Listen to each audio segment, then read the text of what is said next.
안녕하십니까. 난민대책 국민행동입니다. 며칠 전에 가족 부양 위해 쓰레기 더미 뒤져 물가 폭등 시리아의 현주소 이런 기사가 떴습니다. 이렇게 보시면 아이 같은데 이렇게 쓰레기 더미에 있고, 그 다음 사진에 보면 이렇게 쓰레기차가 왔는데 쓰레기를 받으려고 하는 사람들, 이 쓰레기 더미를 뒤지는 사람들, 이런 사진이 있었는데, 이 기사와 이 사진을 보면서 제가 드는 생각은, 대한민국의 난민법은 폐지해야 되겠다, 없애야 되겠다, 이런 생각이 들었습니다. 우리나라에 비행기 타고 온 난민들은 우리나라에서 몇 년 동안 이렇게 취업하면서 돈을 벌면서 이렇게 있다가 저 시리아에 이제 다시 돌아가게 됐을 때, 저 나라에서, 시리아에서 저 나라를 버리지 않고 저렇게 고생해서 저렇게 열심히 힘들게 살았던 저 사람들은 계속 가난한 서민들로 살고, 우리나라에서 살면서 그렇게 돈을 모아서 다시 저 시리아에 돌아간다고 했을 때, 저 사람들은 그런 계속 가난한 사람이 되고, 우리나라에 난민 신청하러 왔던 그 사람들이 다시 돌아가게 되면 그들은 부자로 떵떵거리고 살면서 저들을 또 지배하는 그 삶이, 이것이 정말 올바른 것인가? 이게 정말 인권적인 측면에서 난민을 받아들인다고 하는데 그게 옳은 것인가? 그런 생각을 하게 되었습니다. 자, 우리가 잘 알고 있는 예멘 난민, 예멘 난민 잘 알고 계시죠? 유엔 난민 기구에 2020년 11월 5일 날 올라온 예멘 어디까지 알고 계신가요? 이런 예멘 유엔 난민 기구 한국인 직원 인터뷰 2, 이렇게 블로그 형식으로 글이 있는데, 여기에 보니까 이제 지금 현재 예멘의 상황은 지금도 굉장히 안 좋습니다. 예멘이 정말 환경적으로나 정치적으로나 정말 어려운 상황이네요. 자, 여기서 얘기하는 거는 물품보다는 현금을 지원하는 것이 많은 도움이 됩니다. 이거예요. 이 예멘에 있는 사람들에게 가장 많은 큰 도움이 되는 것은 현금을 지원하는 겁니다. 현금을 보내주는 거. 유엔 난민 기구가 난민을 대상으로 무엇이 필요한지 조사를 하면 매번 99% 정도가 현금이 가장 필요하고 가장 도움이 된다고 답해요. 필요한 것의 우선순위를 정해서 스스로 구매할 수 있도록 돕는 것은 삶의 주도권을 되돌려주는 일이기도 합니다. 자립의 의지를 지원할 수 있는 방향, 즉 현금 지원이 난민을 포함한 강제 실향민을 더 빠르고 효과적으로 도울 수 있어요. 현금 지원은 난민의 앞으로의 회복 가능성을 지원하는 것이라고 생각해요. 유엔 난민 기구도 현금을 배포하고 나서 어떻게 쓰였는지, 어떻게 하면 난민의 삶이 더 나아지는 방향으로 더 많은 도울 수 있는지, 어떻게 더 효율적인 시스템을 구축할 수 있을지에 대한 연구를 끊임없이 하고 있습니다. 보내주신 후원금은 강제 실향민, 난민 중 가장 취약한 계층을 최우선으로 지원하고 있다는 점은 현장에서 일하는 사람으로서 자신 있게 말씀드립니다.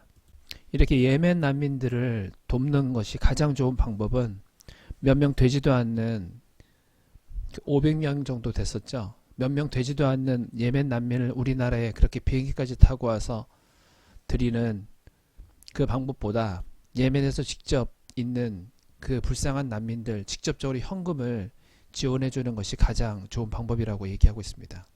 이번 주 금요일 2월 5일 날 과천 법무부 앞에서 11시에 기자회견을 하죠. 법무부에서 난민법이 이렇게 악용되는 거 막으려고 한다. 거기에 대해서 국민 여러분들의 입장을 알려달라. 그래서 저희가 우리들의 입장을 전달하기 위해서 기자회견을 가려고 하는데, 이제 앞으로는 난민법상 사유 명백하지 않으면 불인정 처리하겠다. 그리고 심사위원수 50명으로 확대하겠다.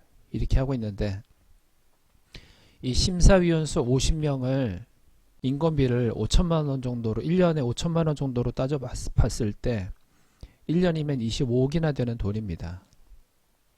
이 사람들만 있는 게 아니라 엄청나게 많은 돈이 들어가겠죠.